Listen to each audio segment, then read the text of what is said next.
Windows 10 KB5032278 is out with Windows Copilot. Windows 10 KB5032278 with the highly anticipated Microsoft Copilot feature is finally heading to production. This update is available for download via settings, updates and security, Windows update, and you can also find KB5032278 offline installer.msu on the Microsoft update catalog.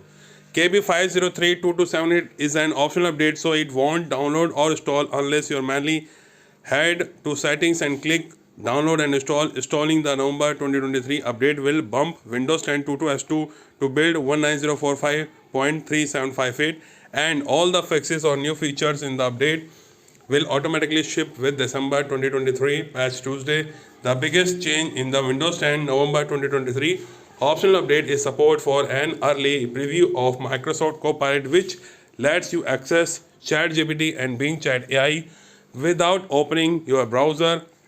Microsoft is also increasing the news and interest window size to house more items.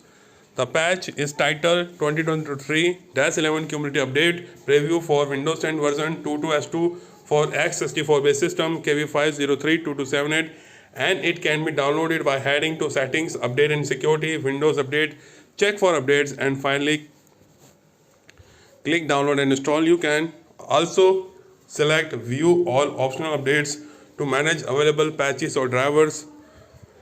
Windows 10 KB5032278 build 19045.3758 full changelog. After updating to Windows 10 build 19045.3636, you will notice a new colorful Copilot icon button next to the Action Center icon on the taskbar.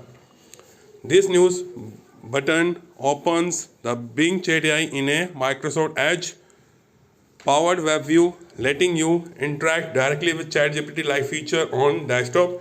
But there a catch: Copilot on Windows 10 lacks support for native API, so you won't be able to open apps or change settings as you can in Windows 10. Also, installing KB5032278 doesn't guarantee access to Copilot. Microsoft told us Copilot is available in select regions only, such as the United States, United Kingdom, and some Asian countries. If you are in Europe or Asia and do not see Copilot, trying changing your region. There are other requirements to use Copilot or Windows 10. Windows 10 Home and Pro editions, 4 GB of RAM and 720 resolution. Our tests show that Copilot in Windows 10 isn't as impressive as its Windows 11 counterpart. If you are not a big fan of AI, you can always right-click the Copilot and hide the feature on the taskbar, reverting to the original look. In addition to Copilot, Windows 10 November 2023 update makes the new Zen Interest feature or byte larger. Similarly, several important bug fixes include fixing an issue that causes mouse movement lags and Internet Explorer mode crashes.